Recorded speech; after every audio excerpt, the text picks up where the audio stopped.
Good day, tankers. Schoolbus here. So, great video to share with you of my buddy Goose and I as we take up a last stand here on Mervanka. So, stick around and watch how this shakes out. And we've got a 40% chance to win, which usually those can go either way. And we're both in top tier in our Ripper Pattons, and basically of the top 3 or 4 members on the team. So we know we need to do something to be able to hold this together. And as I usually do with mediums, I like to go left unless there's something unusual about the matchup. But we start to head over here, and you can't hear the dialogue between the two of us, but we're thinking, you know, this doesn't look good. We're going to have the overmatch on us. We probably shouldn't advance up to the E line like I normally would. We decide to stay back here. We've done this a couple of times before, but I'll admit we haven't probably used this as much as we should. Because by going back in here, you can control the speed of the engagement a little bit better, because the enemy has to advance beyond the E line and expose themselves before they can really get into you. And both of us have our crews set up with pretty good visibility range, and generally this tank works well hull down. It's not great, but it's pretty good. So I totally missed that first shot there on the Comet. It's completely my fault, but that wasn't so much there. That was RNG not liking. But I was patient. These bad shots you're going to see me make over and over here at the beginning, it improves later. So now, go third person here. So you've got Mother Goose and I were just hiding out back here. Sometimes we're using the vegetation, sometimes we're not. But we've got ourselves a nice spot here. And already we can see the flank has established itself over in the heavy ground here on the 2 line.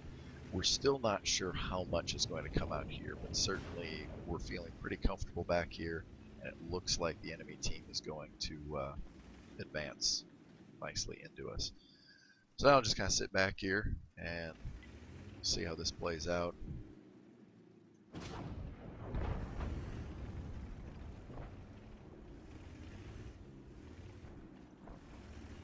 So here's a 5100 that is not following the advice that I give in my 5100 flanking video that you can also check out on my channel here. He advances way too far out. If I go back in first person, he just presents himself as a perfect target. So I don't get the kill, but it actually, I just noticed Mother Goose got the kill. Now you'll notice there, I'm actually gonna go back here. I really wanted that Chafee, and here is one of the big mistakes that I make often, and I'm sure other people do as well. We go third person. Mother Goose gives me a heads up that there's an E25 moving into our backfield, and I'm not paying any attention until the last minute. I turn around, but he went for the ram kill of all things, and I ended up killing him.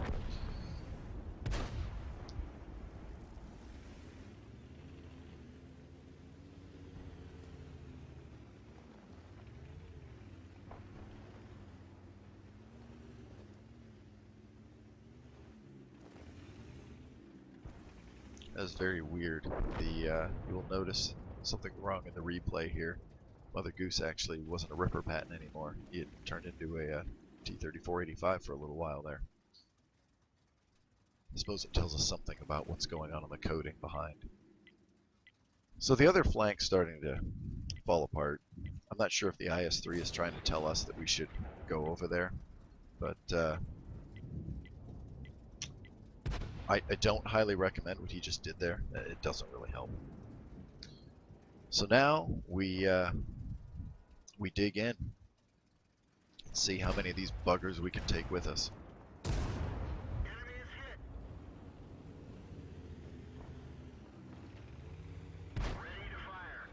I'm being very cognizant here of what's going on to the left side of me, but I really need to get shots into this T-44.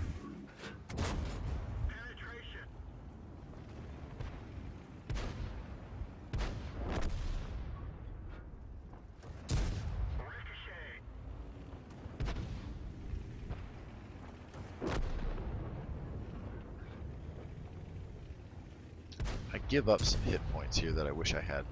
I also wish I hadn't missed that comment. Target acquired. Let's find another target. Now if you notice there, what happened was I went too far forward on the hill and it kicked the nose up and I didn't have enough gun depression. I like to use the auto aim when I'm going to crest a hill like that. It's cheating a bit, but it allows me to focus on other things at that specific moment.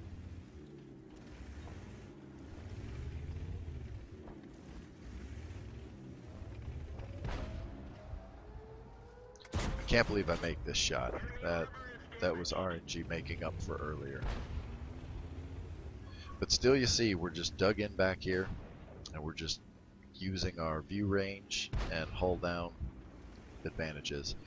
And on that note, in a moment here, I'm going to get lit. Now keep in mind, I don't have a Sixth Sense crew. I believe it was either this match or the one following it. I actually finally got Sixth Sense on my commander. So I'm at a bit of a disadvantage here, not knowing when I get lit. Like that. So I throw out in the reverse, but now the turret does me some good. 1 hit, 2 hit, 3 hit. And at that point, Mother Goose asked me, well, what's hitting you? What's hitting you? I said, I don't know, 3 tanks just hit me. Now watching the replay, I see it was actually 2 shots from an E25 and 1 from the T25. So Borsig, this is bad news. I elect to focus on him for fear that he will just come around and eradicate us. Now what I don't know at this point is where the comet went. I suspect he's the only one that has moved south, because none of the other tanks, other than maybe the E25, are very fast. Now big lucky shot there. I actually bounce the comet and I absorb the Borsig. But now I make the mistake. I'm trying to get behind this house. And I should just have waited and then gone out, but I didn't. And I died. But it was a valiant last stand. We did our best. Maybe next time we'll do even better. Alright, now I've got some really great finishes for how the rest of the afternoon went with the Ripper Patton. There are just some days you're on, and it was clicking today.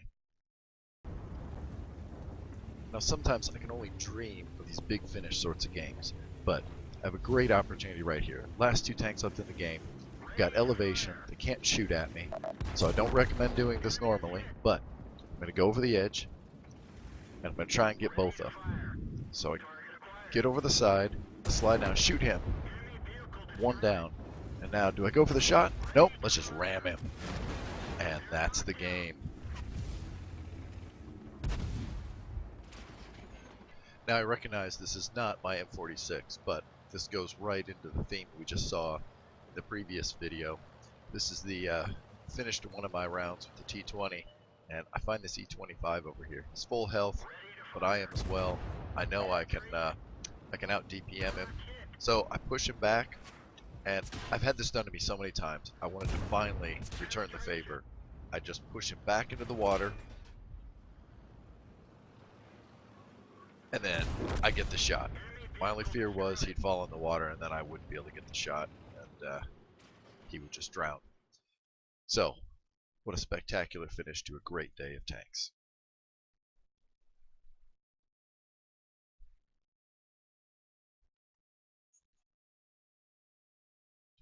So in closing, going back to the stats on the Marivanka round with Mother Goose and I, good result there. Was able to make decent experience, almost 1,000. Had a win 8 of 4,200. And even though the team didn't win, I think we learned some lessons for when we see a situation like that in the future. We'll be able to optimize our play style back in that area. But I think the main takeaway, if there's any here, is that just know your tank, know what its strengths are, and watch the way the battle is playing out. and utilize your tank's strengths to what the team is needing at that time. And sometimes that means you do need to just hold a line, go hull down and camp, and hope that the other flank, where your team has the overmatch, let them push ahead. And you don't want to. You need to be a part of the battle. You don't want to just camp in the back, wait for your team to fail, and then get shots. The key is you want to take up a position where you can be active in the game, but don't overextend yourself and just end up dying, because as a dead tank you can't do anything. Even if you have one hit point, you can still do something to affect the battle. So carry hard, and thank you for watching.